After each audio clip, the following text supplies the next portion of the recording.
Hello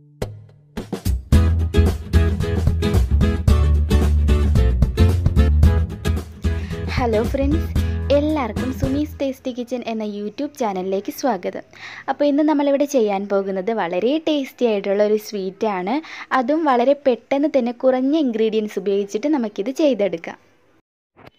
ഇതുവരെയും ഈ channel subscribe ചെയ്യാത്ത കൂട്ടുകാരുണ്ടെങ്കിൽ വേഗം തന്നെ സബ്സ്ക്രൈബ് ചെയ്തോളൂ. സബ്സ്ക്രൈബ് ചെയ്യുമ്പോൾ നിങ്ങൾക്ക് കൂടെ ഒരു ബെല്ലൈക്കൺ വരും. അതുകൂടി ഒന്ന് ക്ലിക്ക് ചെയ്ത് വെച്ചാൽ ഞാൻ വീഡിയോസൊക്കെ അപ്ലോഡ് ചെയ്യുന്ന സമയത്ത് നിങ്ങൾക്കത് മിസ് ചെയ്യാതെ കാണാൻ പറ്റും. So let's start. അപ്പോൾ നമ്മുടെ ഈവനിങ് സ്നാക്ക് തയ്യാറാക്കാൻ വേണ്ടിയിട്ട് ഞാനിവിടെ 5-6 ബ്രെഡ് എടുത്തിട്ടുണ്ട്. അപ്പോൾ ഈ ബ്രെഡിൻ്റെ ഈ സൈഡൊക്കെ ഒന്ന് നമുക്ക് കട്ട് ചെയ്ത് മാറ്റാം. സൈഡൊന്നും വേണ്ട കേട്ടോ. അപ്പോൾ ഞാൻ മുഴുവനായിട്ട് ഒരു 7-8 ബ്രെഡ് എടുക്കുന്നുണ്ട്. നമ്മളിത് കുഴച്ചെടുക്കുന്ന സമയത്ത് വളരെ കുറഞ്ഞ എമൗണ്ട് ആയിരിക്കും കിട്ടുക. അതുകൊണ്ട് ഒരു 7-8 ബ്രെഡോളം എടുത്തിട്ടുണ്ട്. സൈഡൊക്കെ കട്ട് ചെയ്ത് കളഞ്ഞതിന് ശേഷം ഇതുപോലെ കുഞ്ഞു കുഞ്ഞായിട്ട് പൊടിച്ച് ഇട്ട് കൊടുക്കുക കേട്ടോ. നന്നായിട്ട് പൊടിച്ചിട്ട് കൊടുത്തോളൂ. അപ്പോൾ ഇനി അടുത്തതായിട്ട് നമുക്ക് കുറച്ച് പാൽ വേണം. പാൽ വെച്ചിട്ടാണ് നമ്മളിത് കുഴച്ചെടുക്കാൻ പോകുന്നത്. അപ്പോൾ കുറേശ്ശെ പാലൊഴിച്ചിട്ട് വേണം ഇത് കുഴച്ചെടുക്കാൻ വേണ്ടിയിട്ട്. അപ്പോൾ നമുക്കിത് ഇതുപോലെ കുറേശ്ശെ പാലൊഴിച്ചിട്ട് ഇത് നമുക്കൊരു ഡോ തയ്യാറാക്കി എടുക്കണം. നമ്മൾ സാധാരണ ചപ്പാത്തിക്കൊക്കെ കുഴച്ചെടുക്കില്ലേ, അതുപോലെ തന്നെ കുഴച്ചെടുത്താൽ മതി. പിന്നെ പാലൊഴിക്കുമ്പോൾ ഓവറായിട്ട് ഒഴിക്കരുത്. കുറേശ്ശെ ഒഴിച്ചിട്ട് മെല്ലെ മെല്ലെ ഒന്ന് കുഴച്ച് എടുക്കുക. അപ്പോൾ ഒരുപാട് ഇനി നിങ്ങൾ ഒഴിച്ചു, ഇനി അങ്ങ് ഒരുപാട് കുഴഞ്ഞു പോയിട്ടുണ്ടെങ്കിൽ കുറച്ചുകൂടി ബ്രെഡ് പൊടിച്ച് ഇതിലേക്ക് ചേർത്താൽ മതി. അപ്പോൾ എന്തായാലും എനിക്ക് പരുവമായിട്ടുള്ള പാലാണ് ഞാൻ ഇതിലേക്ക് ചേർത്തിട്ടുണ്ടായിരുന്നത്. ഇനി പാല് നിങ്ങൾ തണുത്തയാണോ എന്നൊന്ന് ചൂടാണോ എന്നൊക്കെ ഡൗട്ട് ഉണ്ടെങ്കിൽ നമ്മൾ ഫ്രിഡ്ജിൽ നിന്ന് ഞാൻ എടുത്ത പാല് തന്നെയാണ് കേട്ടോ. ഞാൻ ചൂടാക്കിയിട്ടൊന്നുമില്ല. അപ്പോൾ ഞാൻ ഇത് കുഴച്ചെടുത്ത് വച്ചിട്ടുണ്ട്. ഇനി നമുക്ക് ചെയ്യേണ്ടത് എന്താണെന്ന് വെച്ചാൽ ഇത് ബോൾസ് ആക്കി എടുക്കണം. നമ്മൾ ചപ്പാത്തിക്ക് പരത്താൻ വേണ്ടി ബോൾസ് ആക്കില്ല, അതുപോലെ ഒന്ന് ഇതുപോലെ എടുത്തിട്ട് നന്നായിട്ട് കുഴച്ചെടുത്തോളൂ. എന്നാലേ നല്ല ഷേപ്പായിട്ട് വരത്തുള്ളൂ. ഇത് കുഴച്ചെടുത്താലേ ഇതുപോലെ നല്ല ഷേപ്പിൽ വരത്തുള്ളൂ. അത് പ്രത്യേകം ശ്രദ്ധിക്കുക. ഇനി ഇതുപോലെ കൈ കൊണ്ട് ഒന്ന് അമർത്തി കൊടുക്കുക. അപ്പോൾ നമ്മുടെ ഡോ ഇവിടെ റെഡി ആയിട്ടുണ്ട്. ഇതുപോലെ തന്നെ നമുക്ക് ബാക്കിയുള്ളതെല്ലാം ഒന്ന് ചെയ്ത് എടുക്കാം. ഇനി അടുത്തതായിട്ട് നമുക്കിതൊരു സൈഡിലോട്ട് വെക്കാം. ഇനി അടുത്ത ജോലി എന്ന് പറഞ്ഞാൽ നമുക്ക് ഷുഗർ സിറപ്പ് തയ്യാറാക്കി എടുക്കണം. ഞാൻ അടുപ്പിലോട്ടൊരു പാൻ വെച്ച് കൊടുത്തു. ഇതിലേക്ക് നമുക്ക് ഒരു 1/4 കപ്പ് പഞ്ചസാരയും 1/2 കപ്പ് വെള്ളവും ഒഴിച്ചു കൊടുക്കാം. എന്നതിന് ശേഷം നമുക്കിതിലേക്ക് ഒരു 2-3 ഏലക്ക ഒന്ന് ചതച്ചിട്ട് അതുകൂടി ഇട്ട് കൊടുക്കാം. ഏലക്കാപ്പൊടി ഉണ്ടെങ്കിൽ അത് ചേർത്ത് കൊടുക്കുക. ഇനി ഈ ഷുഗർ ഇതിൽ കിടന്നിട്ട് നന്നായിട്ട് മെൽറ്റ് ആവണം. മെൽറ്റായിട്ട് ഇത് നല്ല നിങ്ങളങ്ങ് ഒരുപാടങ്ങ് ഇത് വറ്റിക്കാൻ നിൽക്കേണ്ട ആവശ്യമൊന്നുമില്ല. ഇത് ഷുഗർ സിറപ്പ് നന്നായിട്ട് തിളച്ച് നമ്മൾ തൊട്ട് നോക്കുമ്പോൾ നല്ല സ്റ്റിക്കി ആയിരിക്കണം. ആ ഒരു സ്റ്റേജിൽ നമുക്ക് തീ ഓഫ് ചെയ്യാം. അപ്പോൾ എന്തായാലും നമ്മുടെ ഷുഗർ എന്തായാലും മെൽറ്റ് ആയിട്ടുണ്ട്.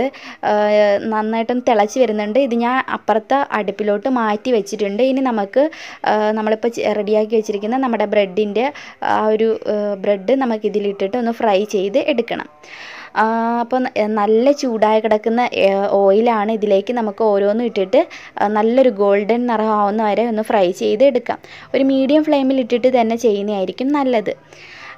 ഇതുപോലെ 2 വശവും ഒന്ന് നല്ലൊരു ഗോൾഡൻ നിറമാവുന്ന വരെ നമുക്കൊന്ന് വെയിറ്റ് ചെയ്യാം. ശരിക്കും വളരെ സിമ്പിളല്ലേ, എത്ര ഈസിയാണ്.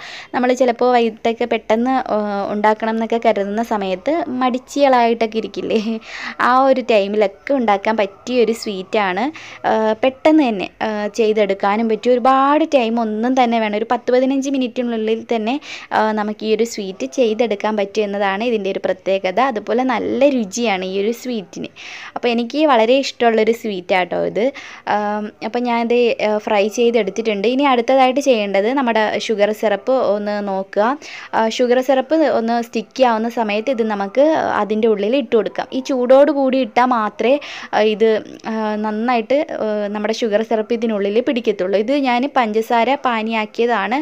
ഇത് നല്ല ഒട്ടുന്ന പരുവമായിട്ടുണ്ട്. ഈ ഒരു സമയത്ത് നമ്മൾ നേരത്തെ ആദ്യം ഫ്രൈ ചെയ്ത് വെച്ച് നമ്മുടെ ബ്രെഡ് ഇതിലോട്ട് ഇട്ട് കൊടുക്കാം. എന്നതിന് ശേഷം നമ്മൾ ബാക്കി ഫ്രൈ ചെയ്യുന്നത് ഓരോന്ന് ഇട്ട് കൊടുത്താൽ മതി. നല്ല സ്റ്റിക്കി ആട്ടോ. അപ്പോൾ ഞാൻ ഇട്ട് കൊടുക്കാൻ പോവുകയാണ്. ഇനി അടുത്തത് ഫ്രൈ ചെയ്യുന്നതും ഇതിലേക്ക് അങ്ങ് ഇട്ട് കൊടുക്കുക. അപ്പോൾ ഞാൻ മുഴുവനും എന്തായാലും ഫ്രൈ ചെയ്തു. എല്ലാം ഞാൻ ഷുഗർ സിറപ്പിൽ ഇട്ടിട്ടുണ്ട്. ഒരു 10 മിനിറ്റ് നമുക്ക് വെയിറ്റ് ചെയ്യാം. 10 മിനിറ്റ് കഴിഞ്ഞിട്ട് നമുക്കിത് എടുക്കാം. നമുക്ക് സെർവ് ചെയ്യാം. പിന്നെ നമ്മൾ ഷുഗർ സിറപ്പ് തയ്യാറാക്കുമ്പോൾ 1 സ്ട്രിങ് കൺസിസ്റ്റൻസി ആവേണ്ട ആ ഒരു ടൈം വരെ നിങ്ങൾ കാത്തിരിക്കരുത്. കാരണം ഇത് നമ്മളിപ്പോൾ 10 മിനിറ്റ് ഇടുന്ന സമയമില്ല, ആ സമയമാകുമ്പോൾ സിറപ്പ് കിടന്നിട്ട് ഒന്നുകൂടി അങ്ങ് കട്ടിയായി ഒരു ക്രിസ്റ്റൽ പോലെ ഇരിക്കും. അതുകൊണ്ടാണ് ഞാൻ പറഞ്ഞത് ഒരു സ്റ്റിക്കി ആവുന്നവരെ വെയിറ്റ് ചെയ്താൽ മതി. അപ്പോൾ നമ്മുടെ ടേസ്റ്റി ആയിട്ടുള്ള സ്വീറ്റ് ഇവിടെ റെഡി ആയിട്ടുണ്ട്. വളരെ പെട്ടെന്ന് തന്നെ തയ്യാറാക്കാൻ പറ്റിയ സ്വീറ്റാണ്. വീഡിയോ ഇഷ്ടമായിട്ടുണ്ടെങ്കിൽ തീർച്ചയായിട്ടും ലൈക്ക് ചെയ്യാൻ ആരും മറക്കരുത്. താഴെ കാണുന്ന ആ ലൈക്ക് ബട്ടണിൽ ഇപ്പം തന്നെ പ്രസ് ചെയ്ത് എല്ലാവരും ഒരു ലൈക്ക് ചെയ്യുക. അതുപോലെ തന്നെ നിങ്ങളുടെ ഫ്രണ്ട്സ് ആൻഡ് ഫാമിലിക്കൊക്കെ ഈ വീഡിയോ ഷെയർ ചെയ്ത് കൊടുക്കാൻ ആരും മറക്കരുത്. പിന്നെ ഇതുവരേക്കും ഈ ചാനൽ സബ്സ്ക്രൈബ് ചെയ്യാത്ത കൂട്ടുകാരുണ്ടെങ്കിൽ വേഗം തന്നെ സബ്സ്ക്രൈബ് ചെയ്തോളൂ. നിങ്ങൾ സബ്സ്ക്രൈബ് ചെയ്യുമ്പോൾ കൂടെ ഒരു ബെല്ലൈക്കൺ വരും, അതുകൂടി ഒന്ന് ക്ലിക്ക് ചെയ്ത് വെച്ചേക്കുക. അപ്പോൾ ഞാൻ വീഡിയോസൊക്കെ അപ്ലോഡ് ചെയ്യുന്ന സമയത്ത് നിങ്ങൾക്ക് മിസ് ചെയ്യാതെ തന്നെ ഒരു നോട്ടിഫിക്കേഷൻ കിട്ടുന്നതായിരിക്കും. അപ്പോൾ ഇനി നമുക്ക് പുതിയൊരു റെസിപ്പി വീഡിയോ ആയിട്ട് വീണ്ടും കണ്ടുമുട്ടാം. അതുവരേക്കും ബൈ.